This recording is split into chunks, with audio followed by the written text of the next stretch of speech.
Hello, welcome to Smart Prep Net. I hope you all are doing well. So we have discussed laws of thermodynamics and all those topics related with heat transfer process और mass and energy transfer, material balance, वो सब चीजें हमने discuss कर लिया है। ठीक है, यहाँ से इस लेक्चर में हम मेट्रोलॉजिकल पैरामीटर्स डिस्कस करेंगे और इस वीडियो में क्या क्या डिस्कस करेंगे, प्रेशर के बारे में, ठीक है, टेम्परेचर के बारे में, ठीक है, और प्रेसिपिटेशन के बारे में। ठीक है, इस लेक्चर में हम ये तीनों टॉपिक डिस्कस करेंगे कि प्रेशर, टेम्परेचर और प्रेसिपिटेशन। ठीक है, इसमें और भी पैरामीटर्स जैसे ह्यूमिडिटी है, मिक्सिंग रेशियो है, सैचुरेशन मिक्सिंग रेशियो है, वेपर प्रेशर है, लैब स्टेट्स हैं। ठीक है, तो ये सब वो सब चीजें हम डिस्कस करेंगे नेक्स्ट वीडियोज में। ठीक है, क्योंकि बहुत लंबा वीडियोज हो जाएगा इसलिए मैं इसको शॉर्ट शॉर्ट में कर रहा हूँ, ताकि आपको भी ऐसे होता है लंबा वीडियो देख के एक मेंटल फटीग होता है कि अरे इतना भारी, तो इसलिए शॉर्ट शॉर्ट में वो पता भी नहीं चलता और कंप्लीट भी हो जाता है। ठीक है, तो चलिए शुरू करते हैं। तो मेट्रोलॉजिकल पैरामीटर्स क्या है? वो फंडामेंटल फिजिकल मेजरमेंट है that help us to understand weather patterns, climate system और एनवायरमेंटल प्रोसेसेस। ठीक है, तो उसमें सबसे पहले हमारा क्या आएगा? तो एटमॉस्फेरिक प्रेशर। सबसे पहले हमें पढ़ना है प्रेशर। प्रेशर मतलब होता है दबाव। ठीक है, तो हमें किस कॉन्टेक्स्ट में पढ़ना है? इन्वायरमेंट साइंस के, इन्वायरमेंट का साइंस के कंसेप्ट में हमें प्रेशर पढ़ना है, जो कि मोस्टली एटमॉस्फेरिक प्रेशर ही है। ठीक है, तो इसमें क्या क्या हमारा, क्योंकि हम कभी क्या पढ़े मेट्रोलॉजिकल पैरामीटर, मेट्रोलॉजिकल पैरामीटर्स कहाँ आएंगी? एटमॉस्फेयर में होंगी। एटमॉस्फेयर में हम क्या जो प्रेशर पढ़ेंगे वो क्या होगा? Atmospheric pressure. तो यहाँ पे अगर इस फोटो से हम देखें समझे, ठीक है, ये हाइट पे है थोड़ा, ये कम हाइट पे है। यहाँ पे हाई प्रेशर लिखा है, हायर प्रेशर, यहाँ पे लोअर प्रेशर लिखा है। ऐसा क्यों? क्योंकि यहाँ पे हाइयर, यहाँ पे नीचे होने के कारण जो मॉलिक्यूल्स है एयर के, वो क्या है, ज्यादा हो जा रहे हैं। तो ज्यादा होने के कारण क्या होगा? कोई भी चीज ज्यादा होगा तो क्या होगा? उसका प्रेशर ज्यादा लगेगा। क्यों? क्योंकि मास ज्यादा हो जाएगा, तो उसके कारण प्रेशर ज्यादा फील होगा। यहाँ पे क्या है? यहाँ पे सेम, ये ऊपर वाला हाइट सेम है, ठीक है, बस इसमें डिफरेंस है। ठीक है, तो यहाँ पे इतने मॉलिक्यूल्स होंगे, यहाँ पे कम क्यों है? क्योंकि अब मॉलिक्यूल्स ही कम है, इतने ही मॉलिक्यूल्स है, तो इसलिए यहाँ पे क्या है, प्रेशर कम है और यहाँ पे प्रेशर ज्यादा है। तो ये तो बात हो गई स्टार्टिंग की। करते हैं इसको अच्छे से समझते हैं। तो एटमॉस्फेरिक प्रेशर क्या है? कि वो है force exerted by weight of air in the earth atmosphere on a unit surface of area. कि एक यूनिट सरफेस एरिया, मान सपोज ये लिए है 1 मीटर का, 1 बाई 1 मीटर का, तो इस सरफेस एरिया पे, ठीक है, एटमॉस्फेयर का कितना फोर्स एक्सर्ट हो रहा है, ठीक है, इस सरफेस एरिया पे। ये फंडामेंटल पैरामीटर है दैट इन्फ्लुएंसेस वेदर पैटर्न। ठीक है, essential for understanding atmospheric dynamics. सबसे पहले जान सकते हैं इसकी यूनिट्स क्या क्या है। ये बहुत इंपॉर्टेंट है, क्योंकि कई बार न्यूमेरिकल क्वेश्चन आता है तो कंफ्यूज जाते हैं कि अरे ये क्या है वो क्या है। तो इसमें समझना है इसका ऐसा यूनिट क्या है, पास्कल। सपोज ये आ गया, किसके इसके ऐसा यूनिट किसके कौन से मैच करो, या फिर आ गया कि इसमें से कौन सा ऐसा यूनिट सही है। तो हमें याद रखना है कि एटमॉस्फेरिक प्रेशर का ऐसा यूनिट है पास्कल। ठीक, हेक्टो पास्कल। ठीक है, क्या होता है? एक हेक्टो पास्कल मतलब 100 पास्कल। मिलीबार मतलब क्या होता है? ठीक है, एक हेक्टो पास्कल मतलब एक मिलीबार में कितना पास्कल हो गया? 100 पास्कल। जो एटमोस्फेयर होता है, ठीक है, एटमोस्फेयर होता है जैसे कि 1 एटीएम। ठीक है, तो 1 एटीएम का होता है 1013.25 हेक्टो, क्या होगा? Hecto pascal. और ये जो 1.1013.25 जो क्या है, ये हमारा स्टैंडर्ड एटमोस्फेरिक प्रेशर है एट सी लेवल। ठीक है, ये हमारा एटमॉस्फेरिक प्रेशर है सी लेवल। जो हमारा एटमॉस्फेरिक प्रेशर है सी लेवल पे, उसी को हम क्या बोलते हैं? एटमॉस्फेयर 180। ठीक है, उसके बाद है क्या? मिलीमीटर्स ऑफ मरकरी, MMHg, ये भी कई जगह यूज होता है कि मिलीमीटर्स ऑफ मरकरी, कि जो मरकरी हमारा जो बैरोमीटर है उसमें कितना मिलीमीटर जा रहा है, तो वो है, ठीक है, जो बैरोमीटर यूज होता है। फिर इंच, जिसमें भी हो, जिस मेट्रिक सिस्टम में हो। चलते हैं नेक्स्ट। अब चलते हैं फॉर्मूलाज पे कि प्रेशर का निकाला, तो प्रेशर इक्वल टू क्या पढ़ते हैं कि फोर्स पर यूनिट एरिया। तो प्रेशर इक्वल टू फोर्स पर यूनिट एरिया, तो फोर्स डिवाइडेड बाय एरिया, कि एक एरिया में कितना फोर्स लग रहा है वो है प्रेशर। अब इसका हाइड्रोस्टैटिक इक्वेशन देखते हैं। तो ये की फॉर्मूला है मेट्रोलॉजी के, डिस्क्राइब करता है कि how pressure changes with height, कि हाइट के हिसाब से प्रेशर कैसे चेंज होता है।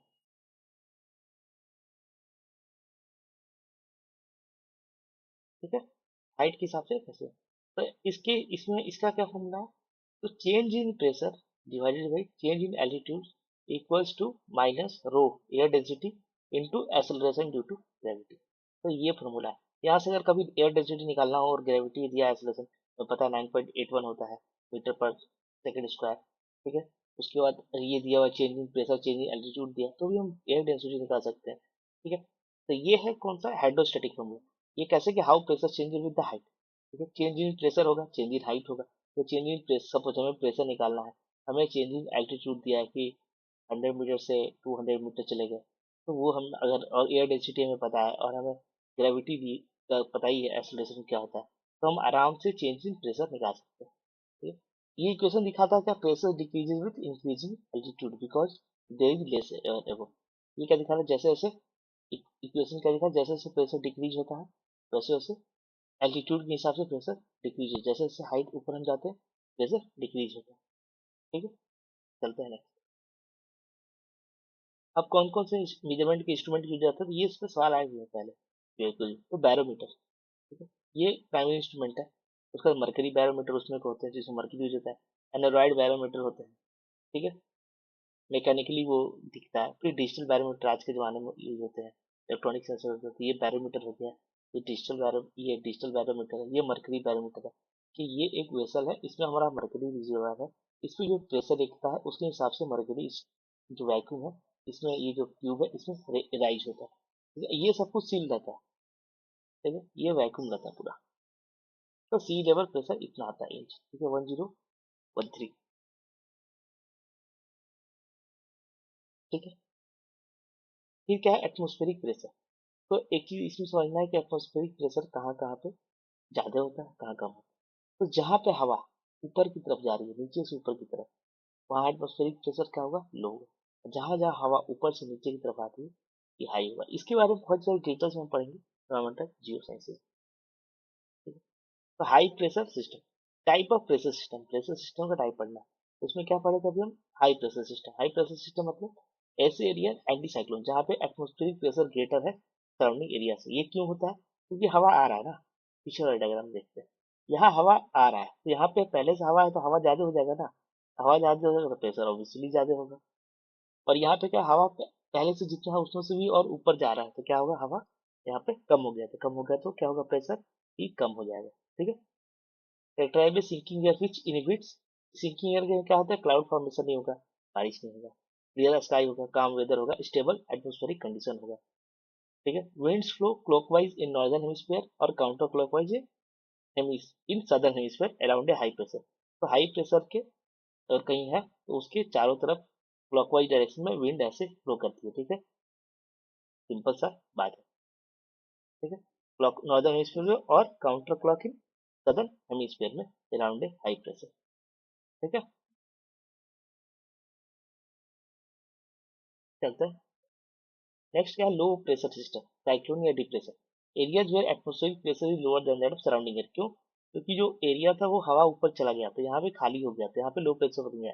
ठीक है, इस एरिया के मुकाबले यहाँ का हवा जब ऊपर जाने लगा तो ये एरिया में कम हवा हो गया तो इसलिए प्रेशर लो हो गया।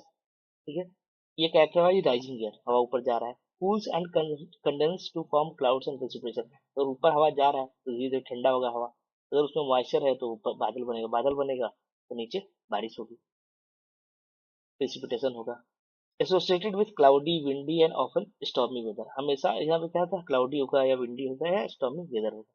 विंड्स फ्लोज, ठीक है, counter clockwise in northern hemisphere और clockwise in southern hemisphere around a low. अगर लो प्रेशर है तो उसके काउंटर क्लॉकवाइज में विंड सारा बहता है। ठीक है, क्यों, क्योंकि देखिए हम जैसे कि ये लो प्रेशर है तो यहाँ से हवा ऐसे आने की कोशिश करेगा है कि क्यों होगा, प्रेशर ग्रेडियंट फोर्स के लिए, यहाँ लो है तो हाई से लो की तरफ जाएगा, लेकिन कोरियोलिस फोर्स लग जाता है।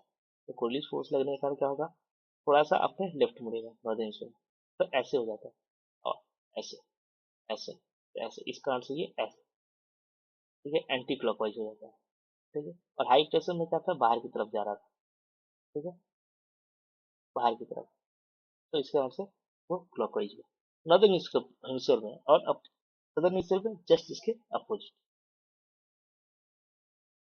उसके बाद है एटमॉस्फेरिक प्रेशर का कुछ फैक्ट्स और न्यूमेरिकल वैल्यू, जैसे स्टैंडर्ड सी लेवल प्रेशर कितना होता है 1.13.25, ठीक है, हेक्टो पास्कल, या फिर 1.1013.25 मिलीबार, या 1 हेक्टर बोलेंगे, या फिर 760, ठीक है, मिलीमीटर मरकरी, या फिर इतना inch mercury. Pressure decreases by 1 hectopascal for every 8 metre of ascent near the sea level. Sea level पे अगर 8 मीटर जाते हैं तो 1 हेक्टोपास्कल कम हो जाता है, ठीक है। अगर किलोमीटर में नहीं, वो टेम्परेचर, सॉरी।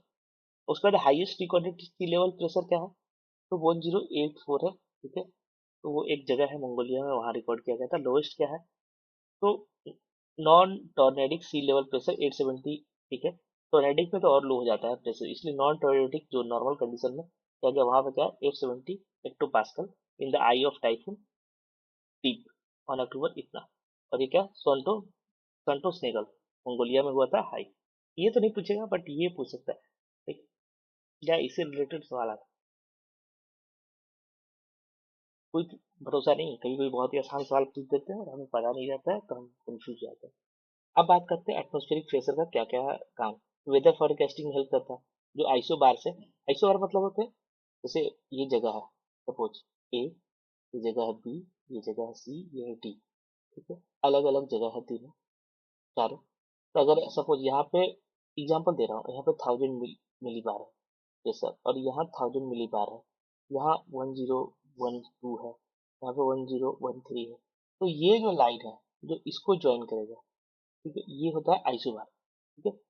ऐसे ही आगे चल के यहाँ अगर 1000 बार है तो ये लाइन अब ऐसे आ जाएगा, ठीक है, ऐसे। तो ये हो गया हमारे, मतलब कोई जगह है वहाँ पे अलग अलग प्रेशर, सेम प्रेशर वाले को जब लाइन से मैच करते हैं, ठीक है, वो क्या आता है आइसोबार आता है, उसको आइसोबार बोलते हैं। ये line joining the same pressure. तो ये क्या फंडामेंटल टूल्स है वेदर फोरकास्टिंग के लिए। फिर एल्टीट्यूड सिकनेस भी होता है, एटमॉस्फेरिक प्रेशर भी, जब हम हाइट पे जाते हैं वहाँ प्रेशर कम हो जाता है, प्रेशर कम होता है वहाँ पे ऑक्सीजन भी कम रहता है, ठीक है। क्यों, क्योंकि प्रेशर कम होगा तो हवा डेंसिटी कम होगा, डेंसिटी ऑक्सीजन कम हो गया, उसके कारण एल्टीट्यूड सिकनेस होता है। उसका ब्रीदिंग का भी प्रॉब्लम है, ठीक है, कि जब हाइयर एल्टीट्यूड पे, ठीक है, ब्रीदिंग जो हमारा होता है वो हाई एल्टीट्यूड प्रेशर डिफरेंस के कारण होता है। जैसे इनहेलिंग कब होता है हमारे अंदर, जब हमारे लंग्स के अंदर लो प्रेशर होता है, ठीक है, एम्बिएंट एटमोसफेयर से। उसका होता है बॉइलिंग पॉइंट ऑफ वाटर, तो water boils at lower temperature at higher altitude, ठीक है, lower pressure because less vapour pressure induced to overcome the atmospheric pressure. वहां पे क्या है, एटमोस्फेरिक प्रेशर एल्टीट्यूड पे हाइयर एल्टीट्यूड पे कम है, तो वहां पे वेपर प्रेशर कम चाहिए उस एटमोस्फेरिक प्रेशर को के ओवरकम करने के लिए। जैसे एटमोस्फेरिक प्रेशर को ओवरकम करेंगे, इसमें से जो, जैसे सपोज पानी का एक बर्तन है, सपोज इसमें से पानी गर्म कर रहे हैं, ठीक है, इसमें से तब तक ये मॉलिक्यूल्स बाहर नहीं निकलते हैं ना, जब तक बॉयल होना शुरू नहीं होते हैं, जब तक ये एटमोस्फेरिक प्रेशर जैसे 1013 अगर है उसको क्रॉस नहीं कर जाते हैं, इसका वेपर प्रेशर जो स्टीम निकल रहा है ना, इसका वेपर प्रेशर, ठीक है, तब तक ये नहीं जाता। जैसे ही हो जाता है ये वाप वाप बह के बहना शुरू हो जाता है, तो वहां पे क्या होता है कि वहां पे प्रेशर कम है, सपोज कि वहां पे 950 है, तो उनको कम हीट, एक तो कम हीट लगा, और वेपर प्रेशर भी 950 51 ही चाहिए, तो उतने पे ही है। यही कहना चाह रहा है कि वहां पे बॉइलिंग पॉइंट, ठीक है, वाटर का लो टेम्परेचर पे हो जाता है, ठीक है। यहाँ पे 100 डिग्री लग जाता है पहुंचने में, वहां पे वैली हो जाता है।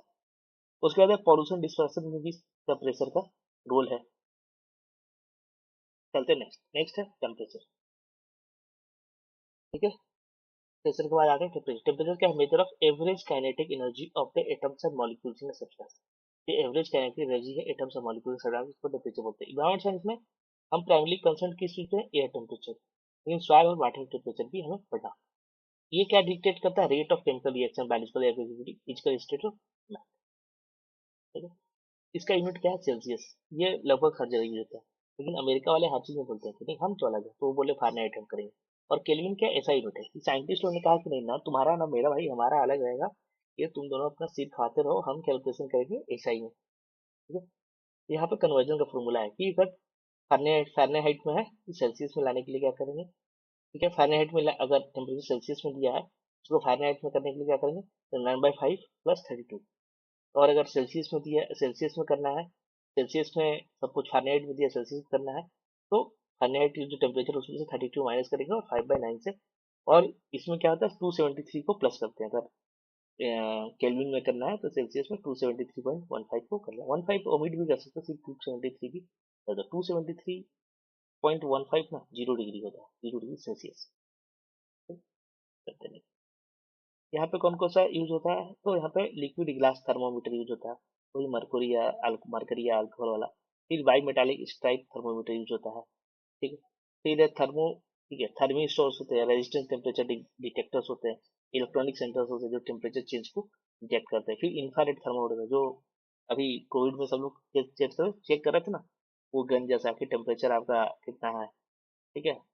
या फिर जो वो हमारा क्या बोलते हैं, उस तरह का जो जो एम्बिएंट टेम्परेचर जो नापता है, कोई कोई मोबाइल में ऐसे फीचर्स हैं, उसमें भी ये इंफ्रारेड को भी वो रीड करके करते हैं।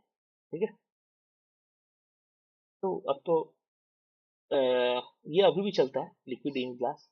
ठीक है। और ज्यादा ये इंफ्रारेड वाले भी चलते हैं, ये तो कोविड में तो बहुत यूज हुआ, ये वाले। ठीक है। ये आप इंफ्रारेड आपके से निकल रहा है, आप खड़े हैं, ये आप हैं। ठीक है। खुश है, हाँ भाई।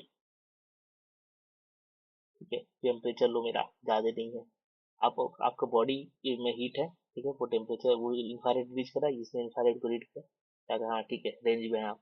और ये कौन सा, मरकरी वाला। ठीक है। उसके बाद है, और क्या का तरीका है, स्टेवेंसन स्क्रीन यूज करते हैं। एक वाइट लोवर्ड, ठीक है, वुडन बॉक्स होता है, use to house house metrological instrument होते हैं। ठीक है। तो उनपे डायरेक्ट सनलाइट ना लगे और उसमें क्या हो, सिर्फ हवा जाए। तो उससे क्या होगा कि हमें हवा का एयर टेम्परेचर लेना है, सपोज हवा का टेम्परेचर लेना है, तो हवा का टेम्परेचर कितना है। तो अगर डायरेक्ट धूप पड़ने लगा तो अचानक से राइज कर देगा। तो एक ऐसा बॉक्स बनाया गया। ठीक है। उसके अंदर इंस्ट्रूमेंट रखे गए और ऐसा बनाया गया कि सिर्फ हवा पास करे, तो हवा पास करेगा, धूप नहीं आ रहा है, इसको व्हाइट कलर से रंगा जाता है कि और सारा रिफ्लेक्ट हो जाए, ताकि व्हाइट कलर में रिफ्लेक्शन ज्यादा होता है। ठीक है। हीट मतलब ऑब्जर्व कम करता है व्हाइट कलर, सबको पता है। तो उसके कारण ये हवा आएगा और हवा यहाँ पे अपना रीड करेगा इस चीज को, कि हाँ कितना इसका टेम्परेचर है। ये मोस्टली ग्राउंड के पास भी नहीं रखा जाता है एकदम से, ग्राउंड से थोड़ा एक या 1.5 मीटर, 1.5 से 2 मीटर ऊपर रखा जाता है। क्यों, ग्राउंड पर रख देंगे तो ग्राउंड का जो हीट है या कोल्डनेस है, उसे वो रीडिंग कर लेगा, तो ये गलत रीडिंग ना हो इसलिए इस साइड पर। रेडियो साउंड्स क्या होते हैं, वो ये है, ये बलून है, इसमें हम एक ये बॉक्स जैसा इंस्ट्रूमेंट लगा दिए, इसको छोड़ दिए, ये जैसे जैसे ऊपर जाते इसमें हीलियम गैस मोस्टली रहता है। तो ये हर जगह का टेम्परेचर नोट करते जा रहा है, नोट करते जा रहा है, नोट करते जा रहा है, नोट करते जा रहा है। तो ये एक तरीका है। फिर सैटेलाइट के थ्रू तो अपना वो हमेशा मॉनिटर करते रहते हैं, वो प्रोफाइल बना के। इंफ्रारेड सेंसर पढ़ेंगे ना भाई, जब हम पढ़ेंगे रिमोट सेंसिंग, उसमें पढ़े हैं ना कि सैटेलाइट पे थोड़ा बहुत पढ़ाई होगा कि उसमें इंफ्रारेड सेंसर होते हैं, तो वो उसके थ्रू वो करते हैं। इंफ्रारेड क्या करता है कि जहाँ से हीट निकल रहा है, बहुत ज्यादा हीट निकल रहा है, कम हीट निकल रहा है, तो उसी हिसाब से वो रीडिंग लेते हैं। ठीक है। चलते हैं। ये है स्टेवेंसन। ठीक है। ये क्या है, यही स्टेवेंसन स्क्रीन है। स्टेवेंसन स्क्रीन तो यही है। ठीक है। इसको ऐसा होता है, देखना असली में रियलिटी में ऐसा होता है, व्हाइट पेंट है, इसके अंदर इंस्ट्रूमेंट लगे हुए हैं। ठीक है। और इसको बंद कर देता है, ये लगभग 1.2 मीटर थर्मोमीटर, ठीक है, ग्राउंड से ऊपर होता है। ठीक है। इसमें रिलेटिव ह्यूमिडिटी नापने के लिए होते हैं। यहाँ से हवा जाता है। ठीक है। डोर को हमेशा साउथ रखते हैं। ठीक है। डबल रूफ होता है लीड से, ताकि बारिश उरिश ना आ जाए इसमें। व्हाइट पेंट करता है कि रिड्यूस हीट ऑब्जॉर्प्शन के लिए। ये है मशीन। उसके बाद temperature, types of temperature measurement he environment में, तो एयर टेम्परेचर लेते हैं, वो 1.25 से 2 मीटर ग्राउंड लेते हैं, जो अभी दिखाया एस्टिमेशन मशीन। सरफेस, ये सवाल इसका आया हुआ है एम्बिएंट एयर टेम्परेचर का। ठीक है। सरफेस टेम्परेचर, अर्थ का सरफेस, लैंड या वाटर का। सॉइल टेम्परेचर, सॉइल के एक डेप्थ, एक फिक्स डेप्थ में, ठीक है, अलग अलग डेप्थ में करते हैं। ठीक है। ये इसलिए क्यों जरूरी, क्योंकि एग्रीकल्चर और डिकम्पोजिशन रेट को समझने के लिए। फिर ड्यू पॉइंट होता है, फिर temperature to which air must be cooled at constant pressure to achieve saturation. तो 100% रिलेटिव ह्यूमिडिटी होती है, वो ड्यू पॉइंट टेम्परेचर। उसके बाद क्या होता है, ड्यू पॉइंट टेम्परेचर के बाद और ज्यादा कूल हुआ, वो कंडेंस होना हो जाए शुरू हो जाएगा। ठीक है। वाटर वेपर कंडेंस होना शुरू हो जाएगा, वो बादल बनना शुरू हो जाएगा। ठीक है। इसके बारे में पढ़ेंगे अभी आगे। फिर है लैप्स रेट का बात करता है टेम्परेचर में, तो temperature a rate at which air temperature decreases with an increase in altitude. Lapse rate मतलब कि एयर है, ठीक है, और ऊपर हम जा रहे हैं, तो एयर टेम्परेचर डिक्रीज करने लगे। यहाँ 25 था, 1 किलोमीटर गया। ठीक है। तो 6.5 हम घटते हैं कि पर 1 किलोमीटर पर घट जाता है, तो यहाँ पे घट गया। ठीक है। 6.5 घट गया, तो हमारा हो गया 18.5, मतलब ऐसे ही करके सब कुछ। एग्जाम्पल में समझ लेते हैं कि यहाँ 25 था, यहाँ 20 हो गया, यहाँ 15 हो गया। तो ऐसे जैसे जैसे हम जाते रहे ऊपर टेम्परेचर डिक्रीज करता है, ये एक फैक्ट है। ठीक है। तो उसमें क्या होता है, कई तरह के होते हैं, ये हम पढ़ेंगे। ये सारा हम जो लैब स्टेट है इसको बहुत डिटेल में एक एक पढ़ेंगे, क्योंकि इससे बहुत तरह के क्वेश्चन आते हैं। तो इन्वायरमेंटल लैब स्टेट है, ये क्या कहता है, actual rate of temperature decreases with altitude at a given time and place. ठीक है। It varies depending upon weather condition. Average is about क्या होता है 6.5 डिग्री सेंटीग्रेड है पर 1000 मीटर। ठीक है।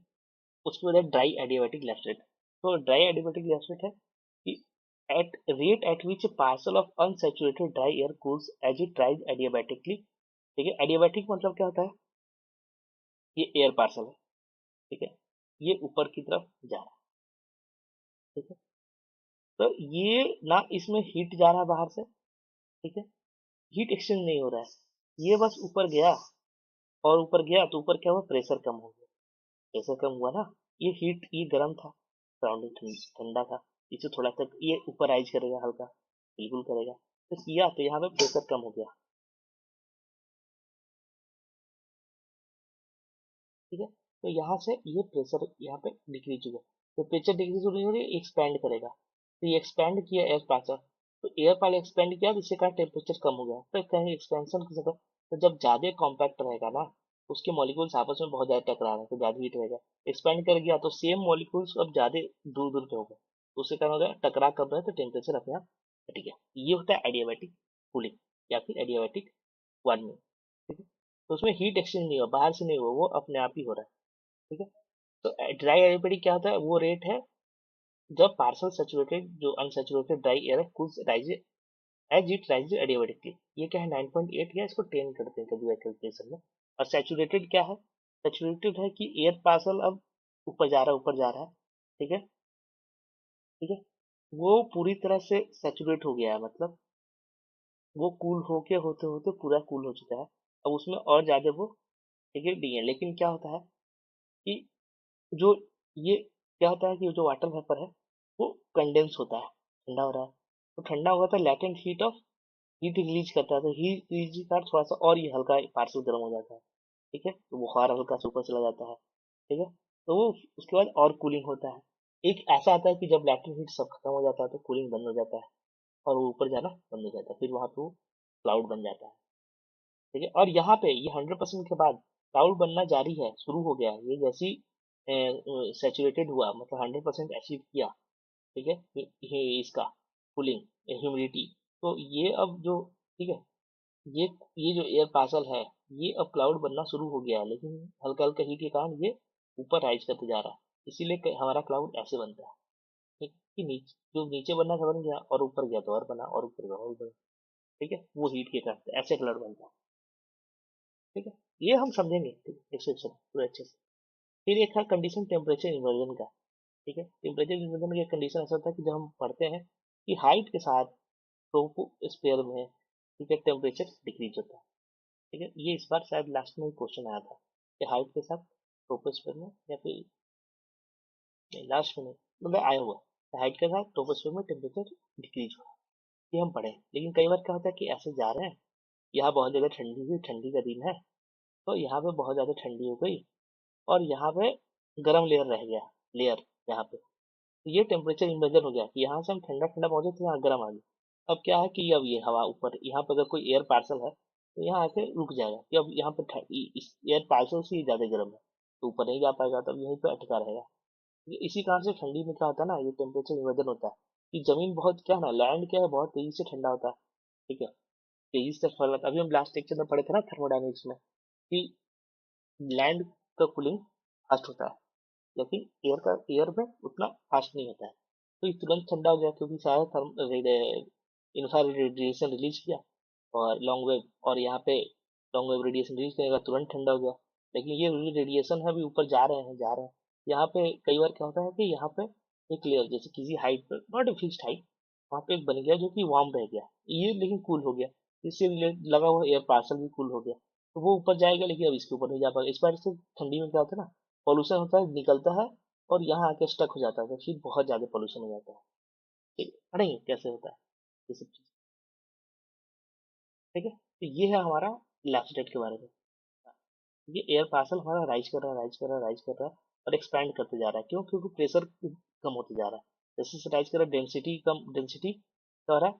डेंसिटी कम होती जा रही है क्योंकि प्रेशर कम होते जा रहा है। प्रेशर कम होता है, डेंसिटी एक्सपैंड होने के कारण क्या होता है? वही सेम उतने ही मॉलिक्यूल्स है ना, बट वो एक्सपैंड हो गए, दूर दूर हो गए। तो इसके कारण क्या हुआ कि कूलिंग उनकी हो गई। तो उनकी कूलिंग हो गई, कूलिंग हो गई। फिर यहाँ पे एक ऐसा जगह पहुंचे जहाँ पे अब ये एयर पार्सल था, वो उसका 100% हो गया, एकदम सैचुरेट हो गया। तब इससे ज्यादा और नहीं। उसके कारण क्या होगा? फिर क्लाउड बनना शुरू होगा। क्लाउड जब कंडेंस होना होगा, कंडेंस होगा तो क्लाउड बनेगा। ठीक है। तो क्लाउड बनेगा तो उसमें से क्या रिलीज होगा? Latent heat. Latent heat release होगा तो थोड़ा सा एयर पार्सल और ऊपर जाएगा, तो और कूलिंग होगा। तो ऐसे ही इसीलिए क्लाउड का सिर्फ ऐसे होता है, क्योंकि ये एयर पार्सल थोड़ा थोड़ा उस एयर पार्सल राइज करते जाता है, तो इस कारण से बनता है। और हीट ऑफ कंडेंसेशन निकलने के कारण ये इधर जा रहा है, इधर जा रहा है, इधर तक राइज करता है। ये पूरा ऐसे चलता है। ये है इन्वर्जन का केस। इन्वर्जन में क्या होता है कि सबसे नीचे हमारा गर्म है, ठीक है, वहां में गया आराम से, ऊपर कोल्ड है, राइज करते जा रहा है। ठीक है। ये इन्वर्जन नहीं है। इन्वर्जन जब होगा तो क्या हुआ? एक लेयर आ गया। ठीक है। Caused by rapid rise of hot air from the asphalt during the cool nights. जब ठंडी रातों में क्या होता है कि रात को जैसे ठंडी के दिन में ठंडी आया, तो तुरंत यहाँ से हॉट एयर राइज हो गया। और राइज हो गया तो एक लेयर बन गया। ये ऊपर अभी जा रहा है। ठीक है। ये इन्वर्जन लेयर है, ऊपर की तरफ जा रहा है, लेकिन यहाँ से ठंडा हो गया। यहाँ पर ठंडा होने का क्या होता है? जो और हवा है वो भी ठंडा हो गया तुरंत टच में आने से। अब ठंडा हो गया तो अब ये वार्म लेयर के ऊपर जा ही नहीं पा रहा है। क्यों? क्योंकि एक वार्म लेयर बन गया है। ठीक है। तो क्योंकि अचानक से बहुत ज्यादा जो हॉट एयर था वो रैपिडली राइज किया था। ठीक है। रोड से। अब उसके कारण क्या हुआ कि जो भी हमारा पॉल्यूशन है वो यहीं पे ट्रैप हो गया। इसी कारण से खासकर दिल्ली में जो समस्या, ठंडी में समस्या होती है ना, वो इसी कारण से होती है। ठीक है। पॉल्यूशन वाली।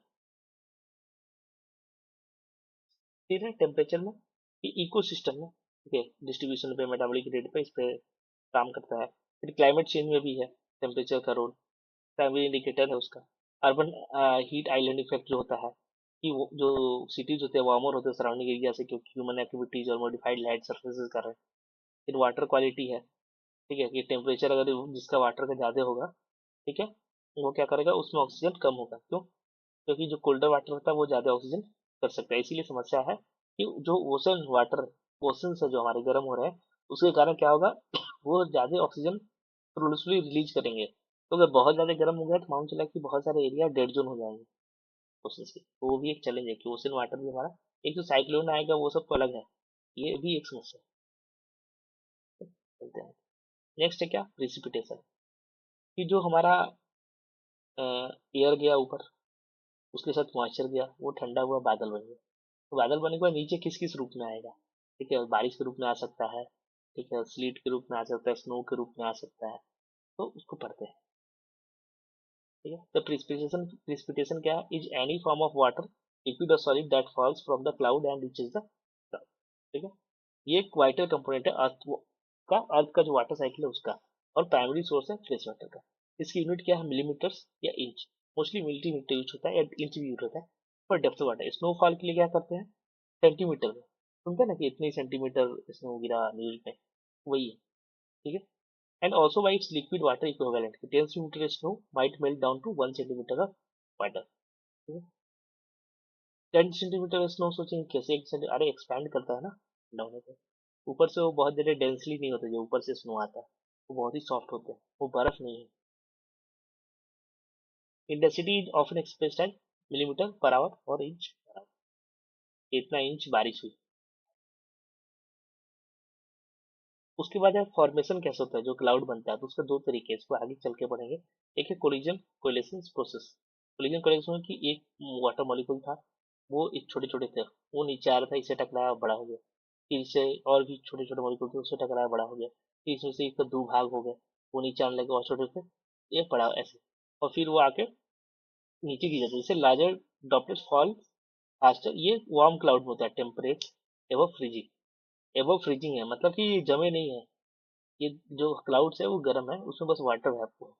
कोलाइड विथ क्या होता है? नीचे जब आते हैं तो स्मॉलर ड्रॉप्लेट्स कहते हैं merge to form larger drops that eventually become heavy enough to fall as rain.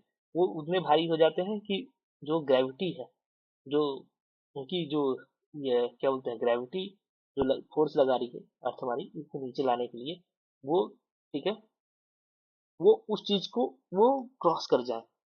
ठीक है, तो वो रेन के रूप में नीचे आ जाते हैं। ठीक है, जो बायोंट फोर्स लग रहा है जो एटमोसफेयर का, उसको ओवरकम कर जाए तो वो फिर ग्रेविटी के क्या बोलते हैं, ग्रेविटी के कारण वो नीचे आ जाए।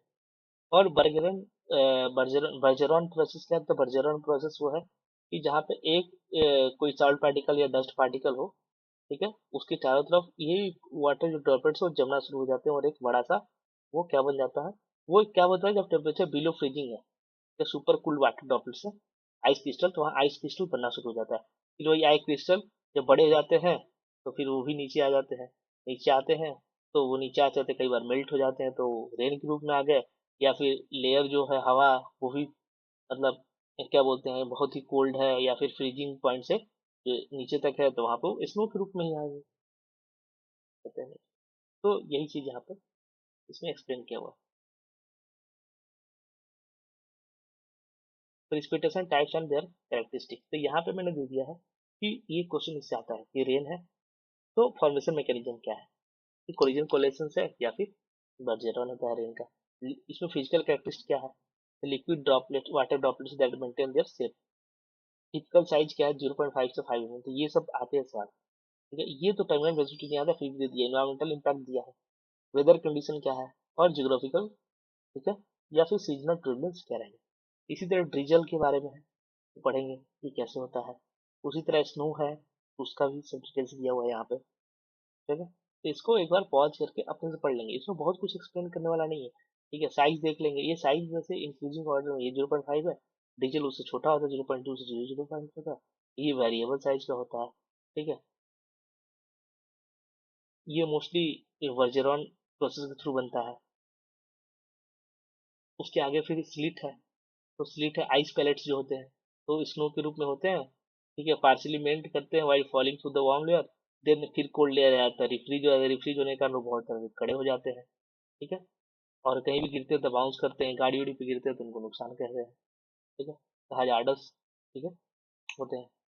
इसकी साइज है 2 से 5 मीटर। फ्रीजिंग रेन क्या होता है? स्लिट की तरह होते हैं। ठीक है, लेकिन क्या होता है कि ये रिफ्रीज नहीं हो पाते हैं, जब सरफेस से पहुंचने से पहले, सरफेस से पहुंचते फिर जम जाते हैं। जैसे ही बारिश होता है तो वो सरफेस पे पानी गिरा, वो जम गया, पानी गिरा जम गया।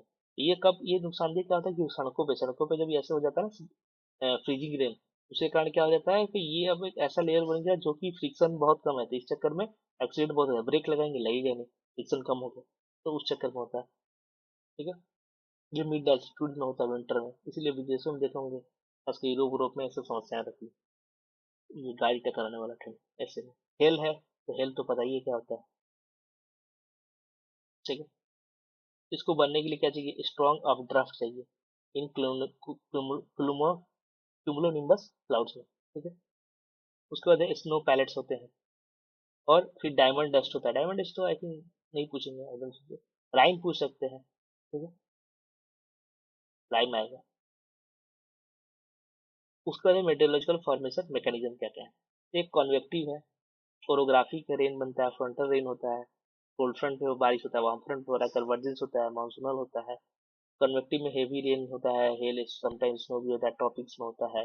ओरोग्राफी में के बीच में पहाड़ या कोई बैरियर आ गया, हवा यहाँ से जा रहा था ऐसे उड़ा, ठीक है, हवा ऐसे गया, यहाँ पे जाते गया तो कूल होने लगा तो बरस गया यहाँ पे। और फिर इस साइड जब हवा जब आएगा तो कुछ है ही नहीं यहाँ पे।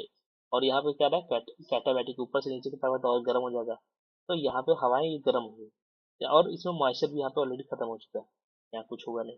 कन्वेक्टिव में क्या है कि सूरज की रोशनी चमक रही थी, हवा गर्म हो गया, हवा गर्म होकर राइज करने लगे, राइज करके तो फिर ऊपर कूल हो गया, फिर बारिश हो गया। ठीक है, ये ट्रॉपिकल जो रेनफॉल होता है ना, ट्रॉपिक्स के एरियाज में जो हमेशा 4 बजे के आसपास बारिश होती है, 2-3 बजे के आसपास ट्रॉपिक में हमेशा। ठीक है, तो वो इसीलिए कहा होती है कि सूरज चम गया पूरे दिन भर, वो सारे ऊपर चले गए, और ऊपर जाके फिर ठंडा हो गया तो फिर बरस गए। ठीक है, फ्रंटल में कहा तो जब फ्रंट्स बनते हैं, ये मान लो कोल्ड हवा इधर से आ रहा था, इधर से हॉट हवा जा रहा था, यहाँ पे फ्रंट बन गया, ये तो हॉट हवा के पास काफी सारा मॉइस्चर था, क्योंकि हॉट हवा में ज्यादा मॉइस्चर होता है कोल्ड में, तो इससे एक्सचेंज हुआ, यहाँ पे बारिश होने लगा, ठीक है। तो बहुत ज़्यादा बारिश हो गई थोड़ी देर में ही, ये इनके फ्रंट पे। अब कोल्ड, और फिर कोल्ड वार्म फ्रंट पे बहुत ज़्यादा। कोल्ड फ्रंट पे क्या है कि हल्का हल्का मूसलाधार बारिश अब होते रह रहा है। कन्वर्जेंस के कारण क्या होता है, जो हमारा पोल है और इक्वेटर है, वहाँ पे दोनों साइड से हवाएं आती है, ठीक है। दोनों साइड से ईस्टर्ली जाती है, ईस्टर्ली जाती है तो यहाँ दोनों पहुंची, दोनों साइड से हवाएं पहुंची तो कुछ तो होगा।